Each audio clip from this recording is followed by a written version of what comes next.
ഒക്കെ ഉണ്ട്. ശ്രീ മുഹമ്മദാണ് മൂവാറ്റുപുഴയിൽ നിന്നാണ് വിളിക്കുന്നത്. ശ്രീ മുഹമ്മദ്, താങ്കൾക്ക് എന്താണ് തോന്നുന്നത്? ഇത് നാടകമാണോ അതോ ഇങ്ങനെയൊക്കെ ചിലപ്പോൾ സുരക്ഷാ വീഴ്ച ഉണ്ടാവാനുള്ള സാധ്യത? അത് എവിടെയാലും ഉണ്ട് അങ്ങനെയൊക്കെ സുരക്ഷാ വീഴ്ച ഉണ്ടാവാനുള്ള സാധ്യത. അതിൽ ഏതാണ് താങ്കൾക്ക് ഒരു കൂടുതൽ ലോജിക്കലായി തോന്നുന്നത്?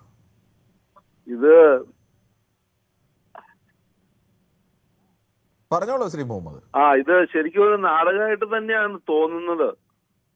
കാരണം ഇതിപ്പോ ഇറാനുമായിട്ടുള്ള യുദ്ധത്തിലെ പരാജയം മറയ്ക്കാൻ വേണ്ടിയിട്ട് ട്രംപിന്റെ ഒരു നാടകമായിട്ടാണ് ഇതിനെ കാണാൻ കഴിയുന്നത്. താങ്കൾ പറഞ്ഞോളൂ. ശരി, ശ്രീ മുഹമ്മദാണ് പ്രതികരിച്ചത്. ശ്രീ ഡേവിഡ് വിജയ് ആണ് പള്ളുരുത്തിയിൽ നിന്നും. ശ്രീ ഡേവിഡ് വിജയ്, താങ്കൾ ഇങ്ങനെ സ്ഥിരമായി ഇന്റർനാഷണൽ വിഷയങ്ങളൊക്കെ ശ്രദ്ധിക്കുന്ന ഒരാൾ കൂടിയാണല്ലോ. താങ്കൾക്ക് എന്ത് തോന്നുന്നു? ഇപ്പോൾ ആകെ ഓക്കെ, അതറിയാം, മൂന്നാം തവണയാണ്. അന്നെന്താണ്ടായത്? അദ്ദേഹത്തിന്റെ ചെവിയുടെ അടുത്ത് കൂടി ഒരു ബുള്ളറ്റ് പോയില്ല, ഒരു മേൽക്കൂരയുടെ മുകളിൽ നിന്നിട്ട് ഒരു തമ്പടി വെച്ചിട്ട്. അത് ആളെ പിടിച്ചെന്ന് തോന്നുന്നു. അതുകൊണ്ട് അമേരിക്കയുടെ സെക്യൂരിറ്റിയെ പറ്റിയൊന്നും പറയണ്ട. കാരണം ഇത്ര ജനങ്ങള് ഇത് അഭിസംബോധന ചെയ്യണമെങ്കിലൊക്കെ നമ്മളുടെ ഇവിടെ നമ്മുടെ പ്രധാനമന്ത്രി തന്നെ ഇവിടെ നമ്മുടെ അടുത്ത് തേവരയിൽ വന്ന് റോട്ടിൽ കൂടിയൊക്കെ ഇറങ്ങി നടന്നിട്ടില്ല.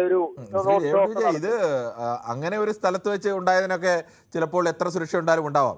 ഇത് വൈറ്റ് ഹൗസിനുള്ളിലാണ് സംഭവം നടക്കുന്നത്.